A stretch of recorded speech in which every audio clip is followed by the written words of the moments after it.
quem eu sou? De dentro para fora ou de fora para dentro? Né? Vocês já perceberam como essa questão da identidade, ela é um grande desafio? Tanto a identidade, vamos dizer assim, pessoal, no aspecto do desenvolvimento, né? Quem eu sou, quais são os meus gostos, o que é que eu quero, o que é que eu não quero, qual é o meu propósito de vida.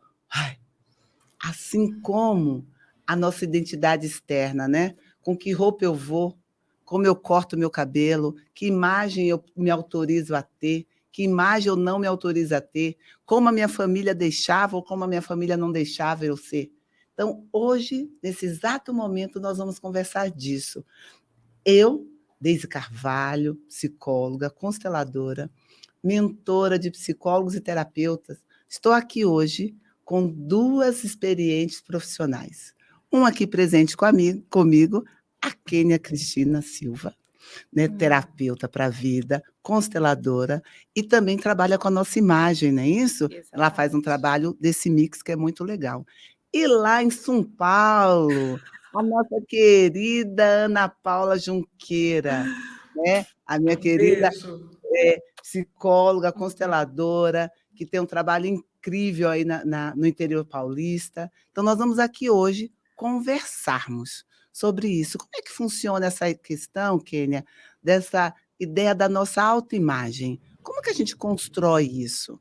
Nossa, essa construção vem lá de quando eu era criança pequena em Barbacena. Uhum. E às vezes vem até antes mesmo da concepção, no período da pré-concepção. E vai passando os setênios, é uma construção de tudo até chegar exatamente no que você mencionou agora há pouco, no aqui, no agora, nesse dia, nesse ano. E algumas vezes fica um pouco assim, desintegrado. Eu vou perdendo partes de mim que eram importantes, que eu dava valor ou que eram um valor para os outros. E aí eu chego nessa pergunta: quem sou eu? Exato, né? Parece que a gente vai se acostumando, a gente nasce na essência, Sim, né? E depois vão dizendo para a gente, né, Ana, que a nossa essência não é boa. E aí a gente vai virando uma máscara, a gente vai se adequando a ser algo que as outras pessoas gostariam que a gente fosse. Como que você percebe, Ana, eh, essa questão da construção da identidade interna das pessoas? Como é que você vê aí no seu trabalho? Procuram no momento onde elas estão em dúvida em relação ao que é que eu vou fazer agora. Às vezes um marco, né? A saída dos filhos de casa, ou um divórcio, ou mesmo uma cirurgia bariátrica que eu fiz e agora não sei mais que corpo que eu tenho. Então, esses momentos são muito importantes, porque a pessoa perde qual é a sua referência. Primeiro, isso, a gente vive muito da expectativa que as pessoas têm de nós. A gente vive dentro de um sistema familiar que espera que a gente se comporte de uma determinada maneira, que a gente se vista de uma determinada maneira, e muitas vezes a gente nem sente que tem uma permissão para fazer diferente de todas essas pessoas, porque afinal de contas eu posso desagradar. E desagradar significa deixar de atender a necessidade do outro, e muitas vezes vem o medo da solidão, o medo do que pode ser se eu não estiver rezando na cartilha ou fazendo aquilo que esperam de mim. E isso se manifesta no nosso comportamento, na forma que a gente se posiciona, nas nossas roupas, e inclusive até em dúvidas em relação à possibilidade de escolhas ou não. É como Muitas se a gente pessoas. não É como se a gente não pudesse atuar na vida, né, Ana, como a gente gostaria de atuar. E aí, nesse aspecto, a gente vai indo sendo como o outro gostaria que a gente fosse. É isso, não é isso? Assim, de quem eu sou, né? até chegar nessa pergunta básica de quem eu sou em várias etapas, como a Ana mencionou, principalmente nessas etapas, né, de mudanças importantes, quando a pessoa se torna mãe, ou após um divórcio, ou após um casamento, uma mudança de país, uma mudança de cidade, e aí, de repente, vem mais ainda à Eu vou tona. dar um passinho mais para trás, porque eu acho que a gente talvez também tenha uma grande dificuldade da construção da nossa identidade, porque quantas vezes, como criança, quando a gente, não sei com vocês, né, mas lá na Bahia, que eu sou baiana, era assim, menina senta de perna cruzada, né? Estou falando só de um aspecto bem físico, né? Menina se comporta assim. Eu tenho uma história muito engraçada. Minha mãe não sabe fazer crochê, Uhum. mas ela achou que eu tinha que aprender a fazer crochê. Ok. É muito engraçado isso, né? Ela contratou uma professora de crochê para mim. Pensa. E aí eu me lembro muito bem que a professora desistiu de mim. Aí ela falou assim: essa menina é menino homem. Tipo, ela não consegue fazer o crochê. Então, assim, como vem a nossa construção dessa identidade, né? Ainda bem que minha mãe valorizou outras coisas minhas, senão com certeza eu teria um problema alto de autoestima, né? Mas assim, ó, como essas crenças, como isso que a gente recebe da nossa família, como é que você percebe, Ana, no trabalho como psicóloga, que os seus clientes chegam nesse aspecto da construção de quem eles são, até mesmo antes desse aspecto de ter papéis de mudança drásticas na vida deles. Sim, na verdade a gente vai copiando o modelo que a gente enxerga. A gente só anda de pé porque foi criado por humano. Você falou do crochê e eu me lembrei de um garoto que eu tive a oportunidade de assistir e que ele se envolveu com crochê. E por que que ele se envolveu com crochê e foi tão importante isso para ele? Porque ele era um garoto que a referência dele era o pai preso e o pai estava aprendendo a fazer crochê para fazer aqueles bonés personalizados. E nas visitas ele via o pai fazendo os crochês. Então, quando ele chegou nas oficinas que nós tínhamos, né, para pessoas de tudo que era idade, ele se viu podendo fazer esse crochê justamente porque o pai fazia lá no sistema prisional. E ele se envolveu tanto em fazer o crochê que o boné dele ficou espetacular. Eu tive que, inclusive, aprender a fazer para poder acompanhá-lo, né, nesse projeto. E como que era legal para ele ter algo de referência para falar com o pai nas visitas. E era uma Então, apropriação, né, Ana, quando você está falando, uma apropriação do masculino. Para essa criança, a construção da identidade dela de masculino não tinha a ver com jogar futebol, como muitas vezes outras crianças podem ter. Essa criança, no caso, tinha uma construção da identidade emocional dela e comportamental através do crochê. Quando ela fazia o crochê, ela se identificava com o pai dela. Olha que Com interessante. masculino, não é E interessante? Porque o crochê, geralmente, para a sociedade, como você mesmo trouxe, é uma identificação com o feminino. Mas e eu? E na minha família de origem? E na minha história? Quem sou eu? Para mim, qual que é o significado do crochê, ou seja lá o que for? É isso, essa exato. apropriação do que faz sentido para mim, não só lá adiante, porque possivelmente, né, Ana, esse moço do crochê, de repente, ele não está mais fazendo crochê. Como que ele está se apropriando desse pai, desse masculino atualmente? Como eu estou me apropriando? Como que a Deise está se apropriando do crochê que ela não fez atualmente? Qual que é a sua forma de crochê? Aonde que está o feminino, né? Aonde que está o masculino? Aonde estão essas essências que a gente às vezes recebe como representação da nossa família? E acho que é interessante a gente falar que a nossa família não faz isso porque ela é ruim. Não. É uma questão da fidelidade familiar, né? Se todo mundo na minha família faz assim, se todo mundo na minha família veste preto, né, Kênia? Lógico que eu vou estar de preto, não vou estar de azul, né? Apesar que eu estou com azul e preto, Uhum. né? Então eu fico ali bem no meio do caminho. Então, como perceber a fidelidade familiar quando você percebe, Kênia, quando você está trabalhando com uma mulher ou com um homem, a questão da autoimagem mesmo dele, no aspecto desse lugar do mundo interno. Quando você olha, e como você percebe isso, que essa construção do que ele traz da família dele de origem? Eu percebo que algumas vezes a pessoa não está nem assim em paz, não está em plenitude com quem ela é no aqui e no agora, pela fidelidade, pelo elástico sistêmico do que um dia foi, do que era esperado, do que era projetado. E como que concretamente eu vejo isso? Tem uma dicotomia entre a posição que ela está hoje e como ela está se vestindo de repente.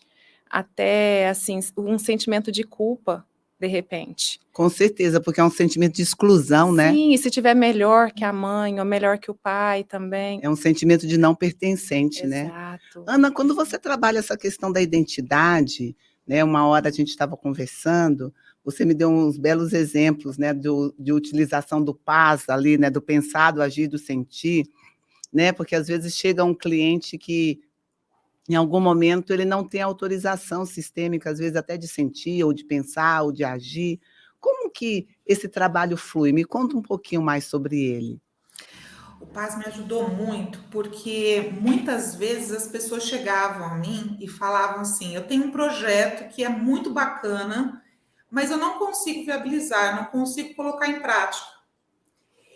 E muitas vezes a gente achava que era uma questão de falta de motivação, né? Falta de motivos para essa ação. Mas com o processo do PAS, eu entendi, e eu acho que fica muito mais claro para os nossos atendidos, que muitas vezes nós nos bloqueamos em determinados aspectos. Então, muitas vezes, o conhecimento, ele obstrui a ação. E quantas pessoas que me falam de projetos lindos que poderiam estar sendo já executados, mas muitas vezes as pessoas estão tanto na mente querendo melhorar e ampliar isso, que acabam não conseguindo colocar isso em prática e acabam entrando na paralisação. Sim, com certeza. Então, quando você trouxe essa referência, né, dos eixos, fica muito mais claro e fica muito mais fácil, inclusive, de acessar o nosso atendido, justamente porque é tão óbvio, né, é tão claro, que não tem como a gente falar que isso não interfere. É na simplicidade do que você conseguiu atingir que a gente consegue aqui fazer essa implementação. Acho que é isso que é o grande pulo do passo. Sim, na terapia para a vida a gente trabalha com esse método muito, né, eu gosto muito disso. E quando vocês estão falando aí, né, quando a Ana está trazendo essa ideia desse pai, dessa construção do pensamento, muitas vezes, né, Kênia, no pensamento ele está emaranhado ou sobreposto com o pensamento de alguém da família, ou com uma versão anterior dessa própria pessoa, daquilo que ela não é autorizada a trabalhar. Como que você enxerga isso do movimento do Paz no seu próprio trabalho? Olha, no meu trabalho, dá para perceber nitidamente. A pessoa está com alguma dissociação ou não tem integridade entre o que ela pensa, como ela sente e no agir. Algum deles sempre trava. Uhum. E aí aquela hélice, né, o desenho lá que você criou da hélice, que aí não gira. E aí, Sim. quando o cliente chega até o nosso consultório, é justamente reclamando que tem alguma coisa ali que não está girando. E aí é encontrar qual das hélices que não está girando. Qual das pás não está Qual das pás não não... tá funcionando, Porque aí né? o foguete não vai. Sim, só é Precisa possível. das 3. Precisa das 3 para ele ir com eficiência, né? Sim. Transformar a energia de uma maneira mais eficiente. E às vezes até dentro dessas 3 pás mesmo, ele observar, ou a gente ajudá-lo a observar quais são as vulnerabilidades e quais são as potencialidades dentro de cada um, para ele se reconhecer, se ver. Eu acho que essa palavra que você utilizou, acredito que a Ana pense isso também, o reconhecimento, né? Sim. Como é importante essa palavra, reconhecer-se, para que você possa construir a sua identidade. Ana, como é que você percebe no seu trabalho essa construção da identidade e essa mistura, às vezes, que a gente faz com a nossa família de origem, com os nossos pais, com aquilo que a gente ouviu? Como é que é isso? Me conta um pouquinho. Enquanto você falou reconhecimento, né? A minha cabeça muito rápida já falou assim: para reconhecer, a gente primeiro precisa conhecer, né? E muitas vezes a gente não se conhece. A gente vem vivendo as expectativas das pessoas, porque olha que interessante, a gente nasce numa família sendo filho daquela mãe, daquele pai especificamente, e você há de convir comigo que ser filha do teu pai e ser filha do meu pai dá muita diferença. Com certeza. Não é? Porque são construções de mundo, são pessoas completamente diferentes. E é um detalhe também, né, Ana, se a gente pensar, o do outro, o pai do outro, a mãe do outro, tem um lugar da perfeição, da idealização, né? Porque a gente só vê aquilo que ele mostra no mundo externo, né? A gente não vê as relações, os meandros das relações. Então, eu olho para o pai de outra pessoa e falo assim, Ah, mas meu pai podia ser assim, ou minha mãe podia ser assim, ou meu filho podia ser assim, meu marido podia ser assim. A Na graminha verdade, mais verdinha que a do vizinho, né? com certeza. Mas por que isso? Porque, obviamente, a minha mãe, ela vai acolher a Kênia ou você de uma outra forma, porque é um outro lugar, é um outro papel de acolhimento que ela está fazendo. E muitas vezes esses pais não conseguem fazer isso sabendo que eles estão ali para educar. Então é muito diferente fazer um acolhimento com o amiguinho do teu filho e muitas vezes a gente fica num lugar, inclusive, parece-me mais permissivo, né, do que quando você vai fazer esse acolhimento com o teu próprio filho, porque você está numa outra função, E além também de acolher, né? isso, e talvez também, né, Ana, a gente está num lugar de uma construção do que disseram para a gente que era ser um pai. Né, que a gente está falando de identidade, muitas vezes a gente faz um papel não raciocinado. A gente Isso. atua, vamos pensar no pai, de uma maneira reativa. Eu sinto e faço, é assim, me disseram, é assim e pronto. A gente não pensa e não questiona se aquela forma de atuação, de ser pai, ou de ser mãe, ou de ser profissional, ou de ser marido, ou de ser mulher, que eu estou executando, faz sentido para mim, dentro dos meus valores. Então, a gente muitas vezes, quando está, né, dentro das nossas próprias questões, isso nos emaranha, né, nas nossas próprias dores e sofrimentos. E aí vem aquela pergunta: isso cabe agora? Atualmente, no aqui e no agora? Ou então no terapia para a vida também? Se aquela Exato. fofoqueira de perguntar, mas como você sabe isso? Mas isso é verdade? Desde quando? Quem te contou isso? Exatamente, Kênia, porque quando eu faço isso, eu busco o adulto do meu cliente, né? E sai dele, não somos nós que estamos falando. De repente a gente até já tem aquela verdade, a gente já enxergou, mas é ele olhar para si, ele fazer essas perguntas para si mesmo e essa descoberta. Sim, porque a gente não diz para o nosso cliente, né, o que ele deve fazer. Sim. A gente acompanha ele nas escolhas e suscita ou possibilita que ele faça essas escolhas de forma mais clara. O que você acha disso, Ana? Que eu, inclusive, acho que a gente poderia ampliar isso para as crianças também, quando a gente está no processo educacional. Uhum. Porque você percebe o quanto que o nosso sistema educacional hoje tira isso das crianças, tira essa autonomia. Nós somos educados o tempo inteiro a perder a nossa individuação, nós somos educados o tempo inteiro a pensar no coletivo, a tirar as nossas roupas e colocar os uniformes. Então, o quanto que a sociedade também vai condicionando a gente a perder essa individuação, essa identidade, e a gente acredita que é assim mesmo, que a gente precisa continuar assim. E quando a gente menos espera, a gente não sabe mais qual a referência que a gente tem de si. Porque aí a gente se torna todo mundo bolinha. Porque é mais fácil ser uma identidade única, coletiva. Porque é muito difícil ser estrelinha no meio de um monte de bolinha. Porque ser estrelinha é olhar e dizer, ela é diferente, ele é diferente. E o que a gente deseja mais como humano? No aspecto do nossa Pertencimento. E exatamente. não ser a ovelha negra ou colorida da família, porque tem um preço. Exato. Então, construção da identidade, muitas vezes, é uma construção misturada, né?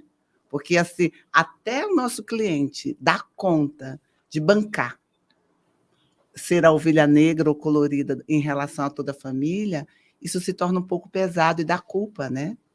E aí a gente precisa trabalhar no aspecto da culpa adulta, não de uma culpa infantil. Sim. Exatamente. Quando você pensa, Kênia, em relação quando a gente pensa nessa coisa do se arrumar, né? Do com que roupa eu vou, o que você percebe quando a gente está falando aí de bolinhas e estrelinhas, da questão do como eu me coloco perante o outro e como essa necessidade do pertencimento? Me conta um pouquinho como é que você vê isso. Olha, ao invés da bolinha e da estrelinha, eu vou trazer a laranja. Um conceito da laranja.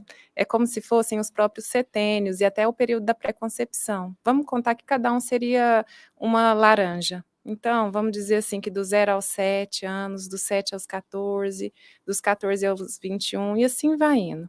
Cada um desses seria uma laranja. Uhum. Mas aí, numa bela etapa da minha vida, eu me pergunto quem eu sou. E eu estou com sede. E eu estou precisando de um suco de laranja. Esse suco de laranja é o que vai me contar quem eu sou. Então, aí a construção de cada laranja dessa que eu vou espremendo e dar esse suco de laranja. E pode ser que no meio do caminho seja um limão também. Pode, exatamente. Às vezes vai estar ácido. E aí eu vou Uhum. provar quais são as minhas potencialidades nesse suco, quais são as minhas vulnerabilidades do agora. Precisa de um pouco mais de açúcar. E isso seria na imagem tanto de dentro para fora, quanto de fora para dentro, essa Uhum. identidade. Dizendo aqui, ó, nesse copo de suco de laranja, como que eu vou adequar o que cabe no aqui, no agora, mas levando em consideração todas essas outras laranjas. Ótima essa metáfora que a Kênia traz, né, Ana? Pensando que toda laranja deveria não ser tão ácida, ser um pouco doce. E quando a gente se percebe sendo diferente de todo mundo, quando a gente se percebe que todo mundo faz de um jeito e a gente gosta de fazer outro, quais são as dores que você percebe nos seus clientes quando eles fazem isso? Me conta um pouquinho.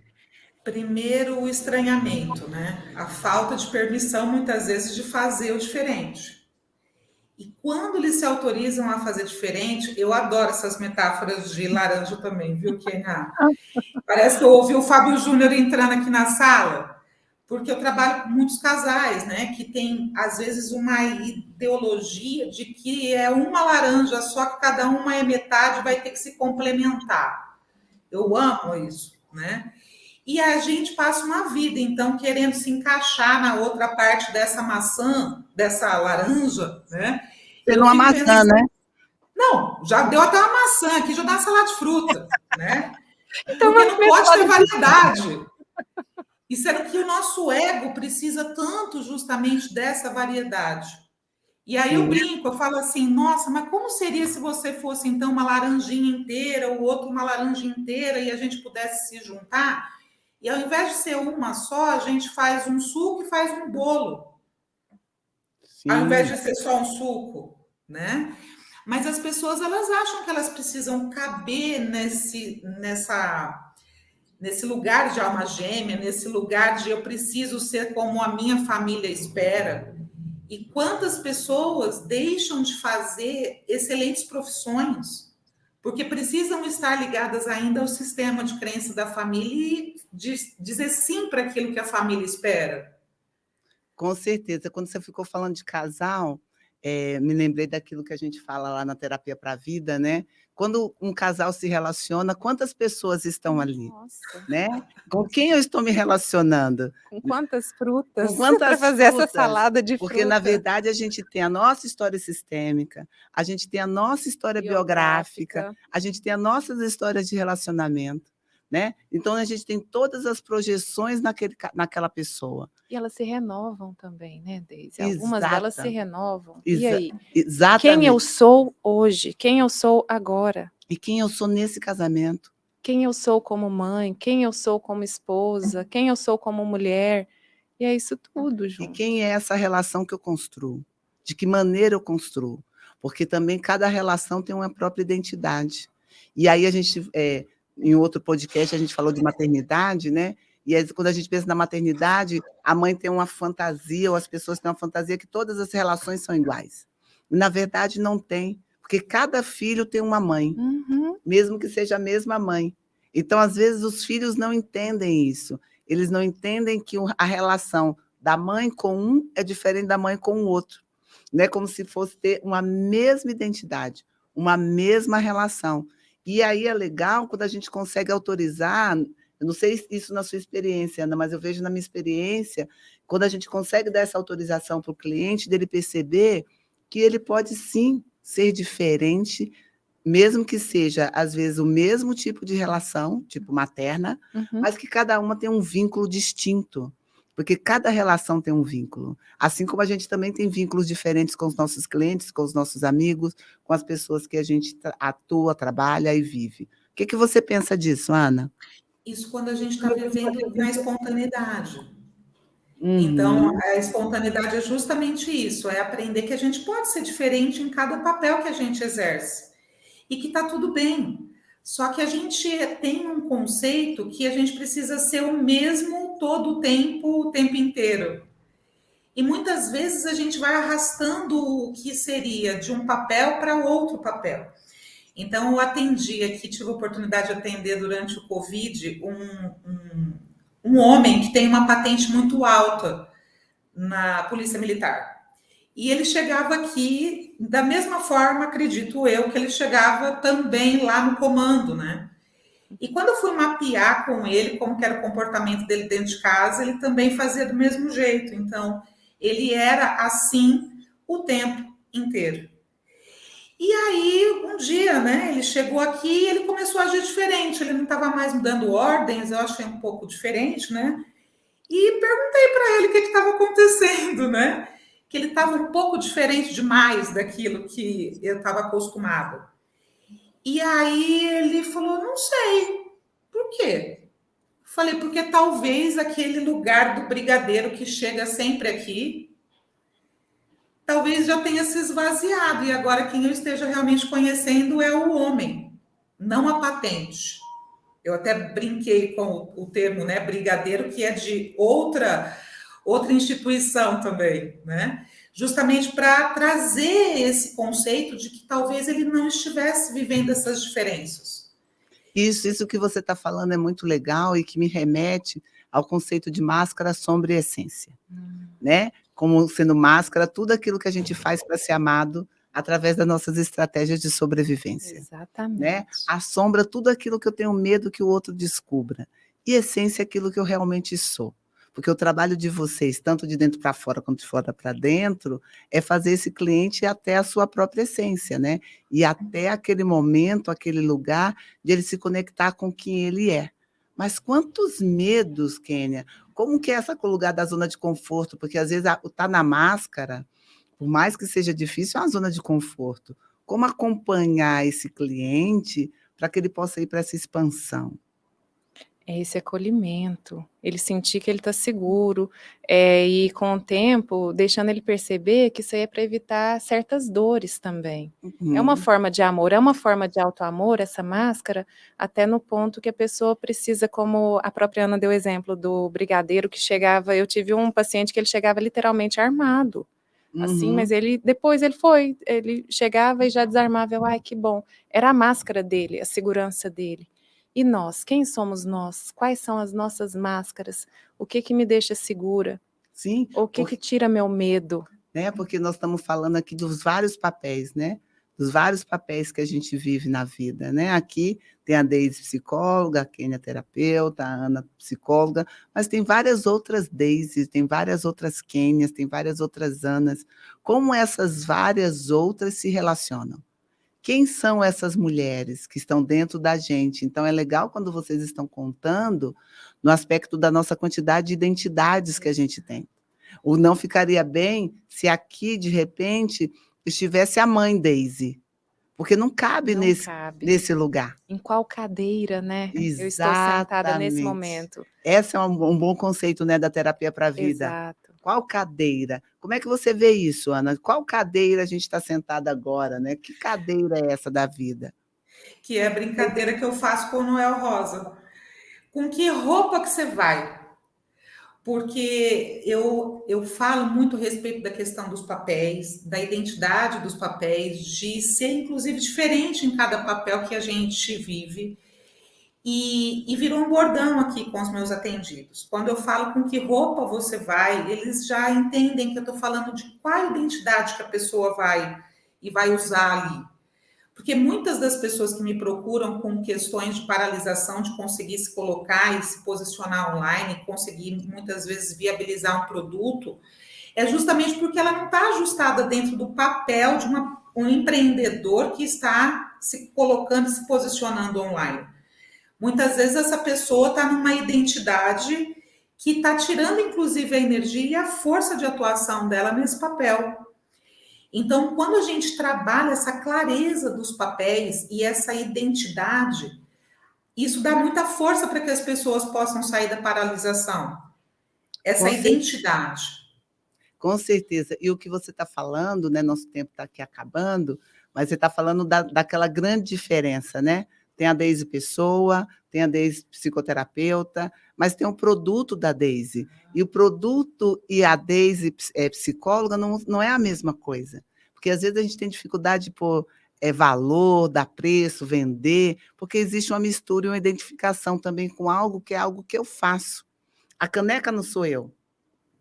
O formento não sou eu. O formento é um produto do qual eu ofereço. Então, quando a gente consegue entender o nosso lugar, as nossas identidades, isso vai ficando mais fácil. Você até dá o exemplo, às vezes, da Coca-Cola, né? Que tem gente que gosta de Coca-Cola, tem gente que não gosta de Coca-Cola, e está lá na prateleira do supermercado. E a Coca-Cola não sente ofendida porque a pessoa não a escolheu. Exato. É questão de gosto. A marca, não sei quem é a empresa que é a responsável, dona, ela tem outras coisas e oferece. Né? Então, é como a gente tem vários produtos que podem ser pegos ou não. Para que a gente encerre, Ana e Kênia, dá um recado para as pessoas sobre a identidade, sobre essa necessidade dessa construção. Você fala, Kênia, que eu já chamo a Ana para falar para a gente. Sim, eu vou dar um exemplo prático e visual. Vocês já são perfeitas e perfeitos exatamente como vocês são. Vocês já têm dentro de vocês um mecanismo interno do sucesso. É só ativar. E um outro exemplo, assim, só para vocês com relação à autoimagem, se vocês medirem aqui, ó, no rosto de vocês, é exatamente a medida. Ó, aqui, por que eu tô com esse colar? Porque faz sentido para mim que aqui, ó, é a medida certa para mim. Mas e para você? Qual que é a medida certa para você que está assistindo? Cada um tem uma medida, viu? Que profundo. E você, Ana, qual o recado sobre essa identidade que você quer deixar para as pessoas que estão nos ouvindo? O recado é o recado que eu aprendi com um cara muito bacana chamado Kierkegaard. Ele era um pastor e tinha lá suas questões com o alcoolismo, e ele dizia que todos nós nascemos condenados. Nós nascemos condenados à liberdade. Sim. E isso me comove muito, porque a gente vem se condicionando, vem achando que precisa caber dentro de determinadas caixinhas que as pessoas impõem, e talvez a gente possa acreditar nessa liberdade, nesse lugar do novo para a nossa vida. Porque a gente pode acreditar hoje e se colocar e se posicionar da forma que a gente acreditar que pode ser o melhor. E o melhor é sempre a resposta que fica bom para o grupo onde você se instala. Não quer dizer que você tenha que ouvir o grupo e fazer a vontade deles, mas você pode sim fazer diferente, desde que você esteja dentro da sua verdade, dentro dessa sua liberdade, sabendo que você está fazendo o melhor para todos os envolvidos. Isso é que é ser livre. Isso, e também entender assim, que talvez um grupo não aprove, e que talvez eu tenha que mudar de grupo, porque talvez eu tenha que encontrar aquele que é meu grupo, aquele que faz parte, aquelas estrelinhas que são iguais a mim, ou parecidas, né? Porque aí eu posso olhar e dizer, sim, Deise, sim para tudo que eu vivi, para tudo que eu sou, e sim para tudo como é, exatamente como foi, porque na nossa vida tudo aconteceu exatamente como tem que ser. E pelo nosso sim para a vida. E sim para a vida. E, Ana, daí de longe um brinde. Um brinde. Um brinde a nós. A vida que venha. Que venha a vida para nós. Que nós possamos usufruir e possamos cada vez mais nos apropriar de nós mesmos. E olhar para a gente e dizer, eu valo a pena. E eu só vale a pena porque eu sou eu e mais ninguém. E eu ocupo meu espaço no mundo. Exatamente. Até a próxima. Um beijo.